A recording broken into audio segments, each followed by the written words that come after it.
Have you been challenged by students who are just hard to engage, or maybe you're struggling with content to help you deliver the message or engage with your adult audience in a way that supports them to learn? If these are some of the struggles that you have weekly, you are not alone, and that's why we're so glad that you are back with us. Here at Dr. Sellars Educate, our mission is simple. It is to support all nurse educator colleagues on the journey to achieve C&E success. Some of you may be joining us because you are a nurse that's just interested in either making a transition as a nurse educator, or maybe you are exploring certification through CHESI or through CNML. So whatever reason you're here, we are delighted that you're back. And we're going to be talking more about not only what you should focus on in the classroom, because that is the mark of professionalism that many of you are striving to achieve, and that's to become certified by NLN. And we're also going to be talking about strategies that are going to help you not only achieve success on the C&E, but also how to become a better nurse educator or a better nurse. All nurses are educators. Now, that's something that many of us may not have accepted early on in our career as a nurse. We all are educators because we're responsible for helping our patients, our communities, our family members have a better understanding about disease processes or how to better take care of themselves. All right, so whatever reason you're showing up today, welcome back. And we want you to go ahead and print out the study worksheet that is listed right here in the description of this actual snapshot. What we like to do as we're going forward on this journey with you is to provide you with meaningful information that is going to help you not only stay engaged with us to help you learn information, but also we want you to take these evidence-based teaching strategies that we're talking about and actually use them in the classroom. I like this comic, I like to say, because that's sometimes how we feel, right? We feel like we are having to beat our students, not literally, figuratively.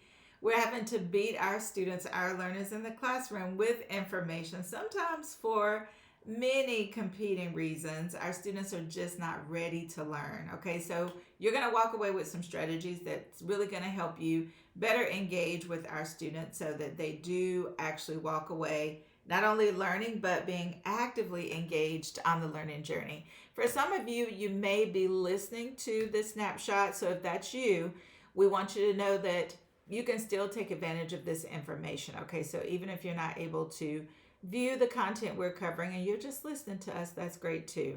All right, so the second point we want to talk about, let's go back to that image that we just mentioned. We know students sometimes show up not ready to learn. This is what we also know about education, that the Bloom's paradigm is not about guesswork. We want to be very intentional in our teaching strategies to help our students learn along the way. And if they get lost, if they get off track, we want to have an evidence-based strategy that we're using to help re-engage them. Okay, so that's what we're talking about as well. All right, so now we're ready to talk about the other challenge that we're seeing in classrooms across the country, and that is, and in nursing programs, and that is a declining NCLEX pass rate. There can be many contributing factors to students not achieving that NCLEX pass rate that we want them to. For some states, it may be 80%.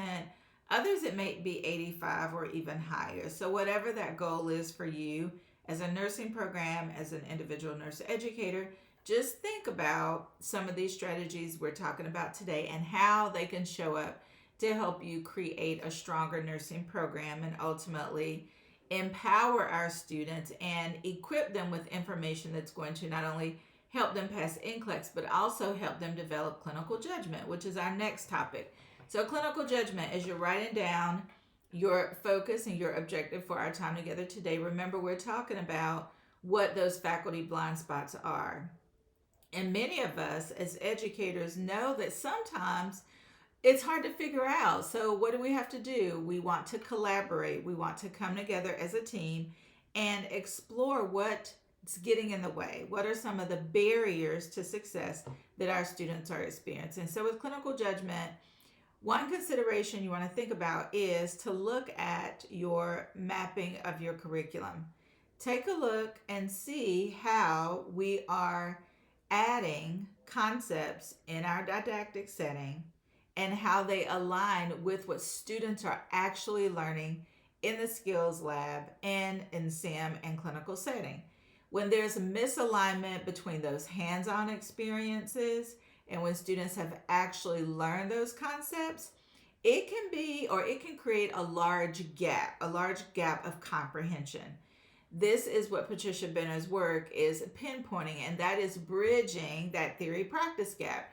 We want students to learn about, as what we see in this picture happening. We want students to learn about what steps they should take to actually complete vital signs, right? So what are those steps that students need to take in order to ensure that they are accurately completing those vital signs?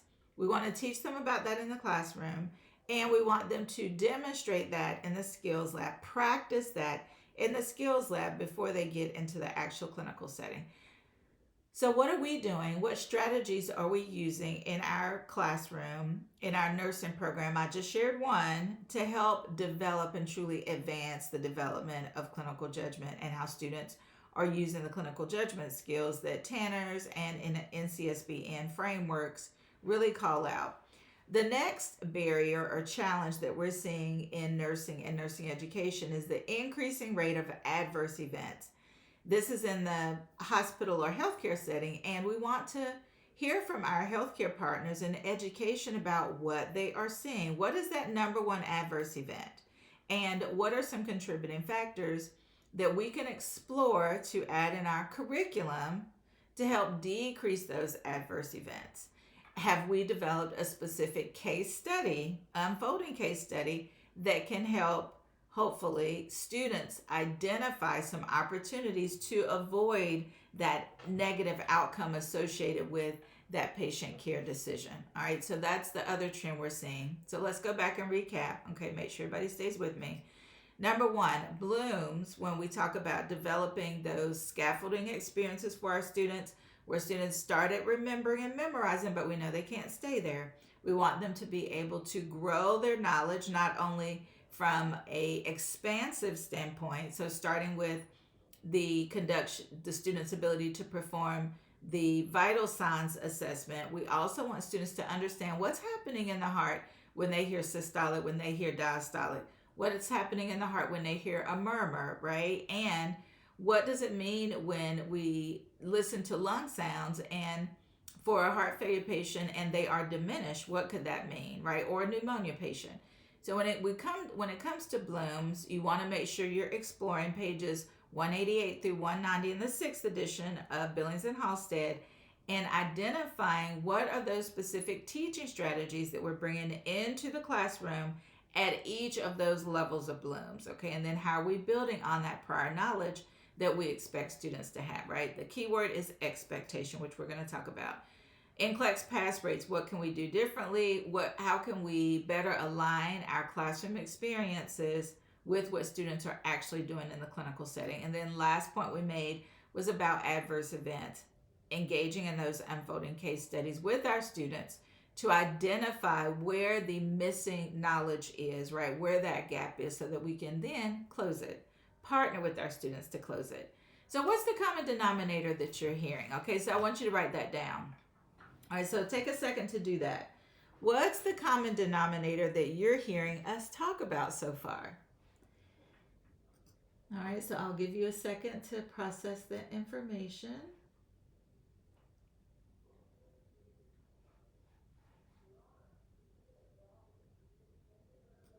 Hopefully you've had a chance to write that down. And another key strategy we want to use when we're thinking about Bloom's taxonomy is to check in with our students before we climb, right? So we talk about the Bloom's taxonomy being a pyramid, starting at that lowest level for cognitive learning domain is going to be remembering, right? Or memorizing or recall. That highest level is going to be creating. Okay, so think about all the levels that there are, all the learning that should happen from that lowest level of remembering to that top tier of creating.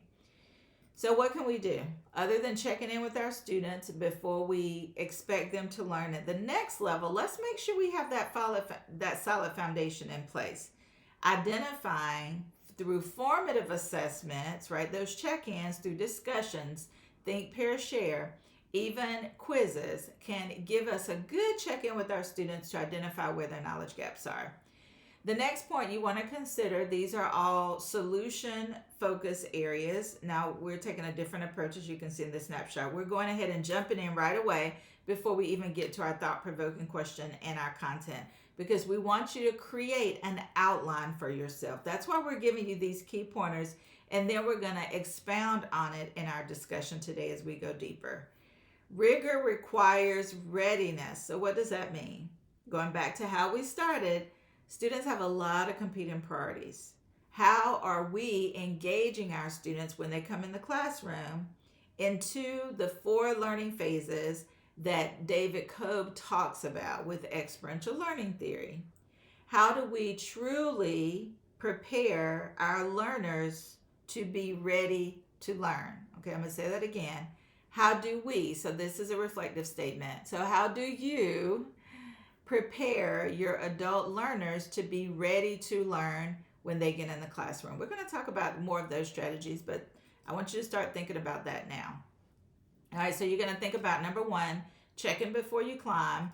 Number 2, remembering that rigor requires readiness. And then number 3 takeaway, when we talk about the common denominator being our student success and how we can better support them, is going to be the Pomodoro technique, 25 and 5. So what does this mean? Glad you asked. It is a very well-known method, so it's not new. It requires us to take a break. So we have the equation of 1 Pomodoro is 25 minutes of focused content, focused work, where we're facilitating the learning journey with our students. We're sharing content. Doesn't mean we have to be a sage on the stage. It's a time for students, though, to really process the information that we're sharing with them. And then we take a 5-minute break. So there's no sneaky work, right? We truly are allowing the cognitive, to decrease the cognitive overload and allowing students to deeply process the information that we've shared with them in that 25 minutes. Okay, so we're committing to balancing focus with deliberate breaks. All right, so while you're taking a look at that diagram and hopefully writing down some notes, I want to talk a little bit more about why the Pomodoro technique is so important. It is a time management method using the 25-minute work intervals, which are called Pomodoros, with the short 5-minute breaks, followed by a longer break after 4 Pomodoros.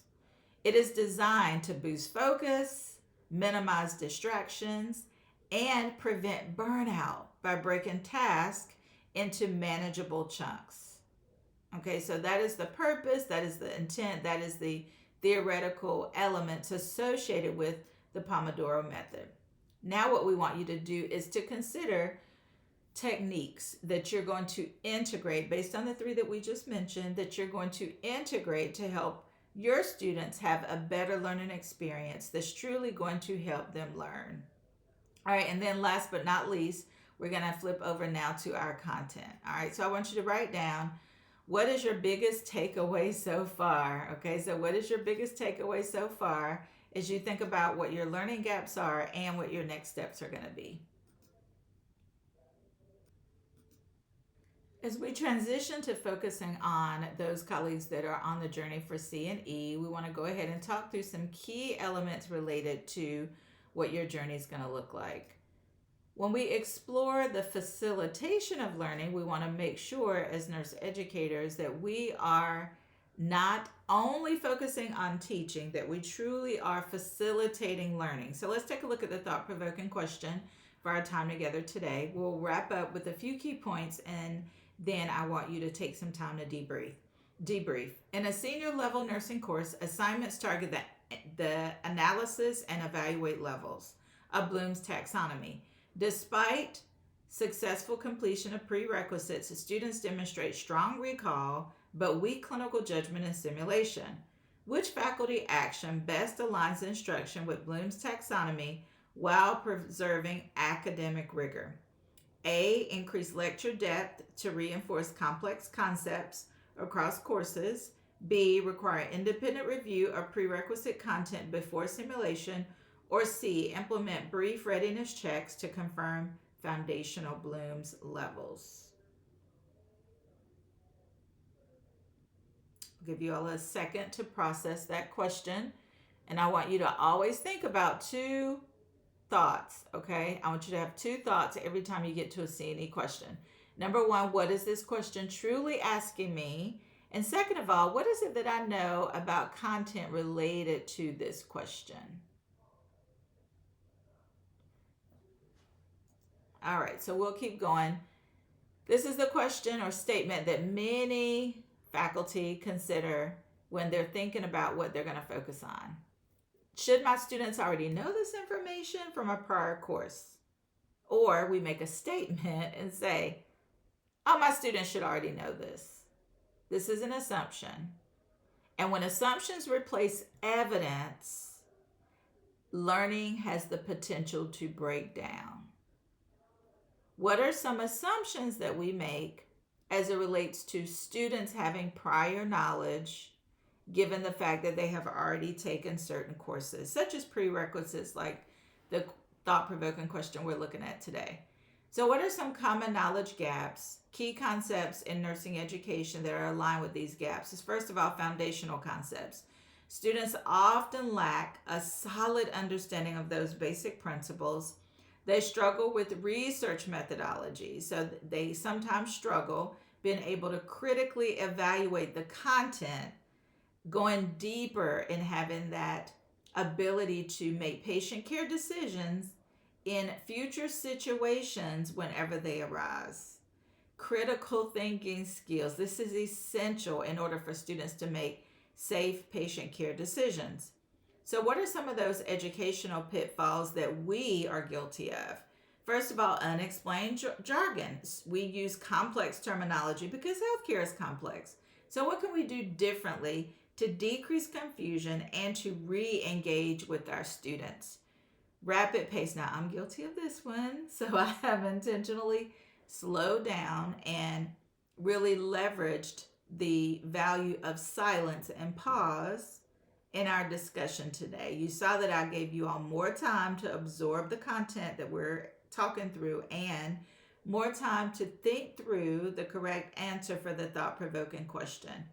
The last pitfall, now there are many, we're just targeting 3 in this conversation today, is our lack of context, right? So we have to situate information that we're giving students in the classroom setting, into a real life scenario. Okay, so when we fail to do that, we fail to provide real world applications or background information, we leave students disconnected, and we practically, honestly, just leave students behind sometimes when this happens.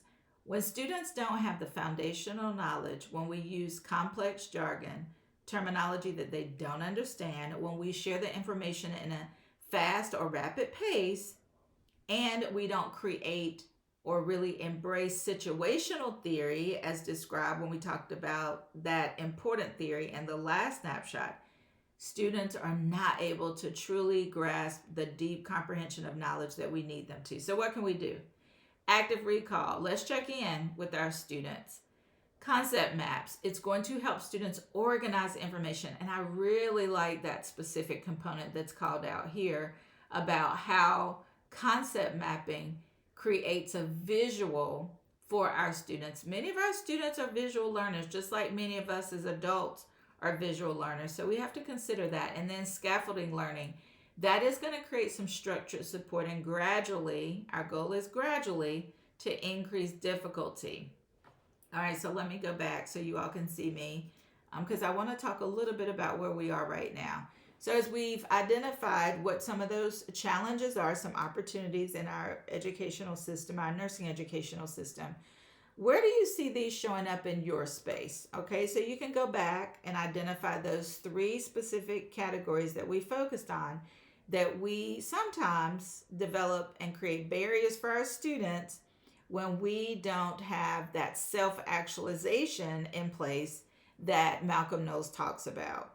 As an adult learner, as a facilitator of learning, we want to know and identify where our barriers are, and we want to collaborate and partner with our students to remove those. So it requires students to tell us, to give us information through formative assessments and also through conversations we're having with our students about where their knowledge gaps are. That's how we're going to best support them. It is about a transformation. We want to create these inclusive learning environments so that students feel comfortable speaking up. And these knowledge gaps, if we don't have the foundational pieces worked out, they can create significant barriers to learning. And what does that look like? Well, ultimately, it leads to decreased pass rates, right, for NCLEX, back where we started, increased adverse events, and it also leads to poor student performance on exams, as well as on our formative assessments that we are, where we're gathering information about students' learning. So if you chose C for the correct answer for our thought-provoking question, you are correct. This is going to help us validate knowledge at the lower levels, which we know is essential. Before we can build on knowledge, we have to make sure that the knowledge is actually there, right? We don't want to make assumptions. Again, that is a blind spot that we have in academia, so we want to do our best to mitigate that. Tanner's clinical judgment model, that is a concept you want to study. So going back to our focus of what you want to study, it's focusing on what are those teaching strategies that you are using in the classroom to truly build on not only prior knowledge, but application, transference of those skills, sterile technique, not only for Foley insertion, but also when it comes to changing dressings, right? That's that transference of knowledge that we're talking about. Students' ability to truly, first of all, recognize the cues, recognize what's wrong, and then know what to do, right? They have to understand disease processes and what their next step should be in order for them to fully embrace analysis and to be able to decide what their next step is going to be in providing safe patient care. So what's your number? Where did you land for this snapshot? 1, you feel lost, you're not sure exactly what we talked about. Maybe it sounds a little bit like alphabet soup. Or are you a 5? You're ready to teach. You got it. Nothing new here for you today, just reinforcement. No matter where you are on the journey, this is what we know about nurse educators and nurses across the country. There are challenges that each of us are facing, and that we are better together as a community. So what that's going to look like is taking the time to think through what your next steps are going to be on your journey. If you are a nurse and you're thinking about becoming a nurse educator, that's great, because we need more great nurse educators to truly help embrace and to orchestrate these concepts that we're talking about in this snapshot today. If you have any questions or if you want extra support, make sure you go to our website, drsellarseducate.com, or you can email us info@drsellarseducate.com. When you're on the journey to achieve C and E, there's only one reason that you won't be successful, and that is if you quit. We look forward to seeing you in our future snapshots, and we hope that you have enjoyed our time together. Have a great one, everybody.